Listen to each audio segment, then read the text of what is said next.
Culvert মাংস রান্না করব। এখানে দই, হলুদ, লঙ্কা, তেল মাখিয়ে রেখে দিয়েছিলাম। আর এখানটা হচ্ছে পেঁয়াজ, রসুন, লঙ্কা, টমেটো ভেজে নিয়েছি, নিয়ে এটাকে পেস্ট করবো। আদাটা ভাজিনি, সব পেস্ট করে রান্না করবো।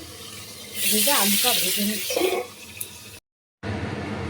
কড়াইতে তেল গরম হয়ে গেছে, আলু ভাজা তুলে নিয়েছি, নিয়ে হচ্ছে এলাচ, লবঙ্গ আর দারচিনি ফোড়ন দিচ্ছি,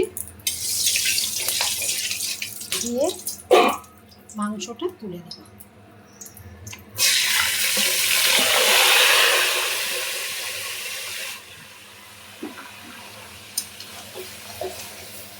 আর এই যে মশলা সব ভেজে নিয়েছি, এটাকে পিষে এনে এবার হচ্ছে ঢেলে দেবো।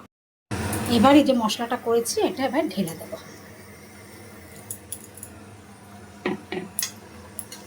আজকে কড়াইতেই রান্না করব, ওই জন্য একটা পেঁপের টুকরো দিয়ে দিয়েছি, মাংসটা তাড়াতাড়ি সেদ্ধ হবে বলে।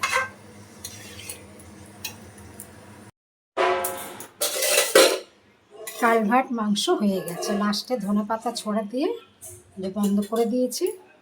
দেখতে কত সুন্দর লাগছে। কড়াইয়ের মধ্যেই করেছি, কম করে করেছি, সেদ্ধ হয়ে গেছে।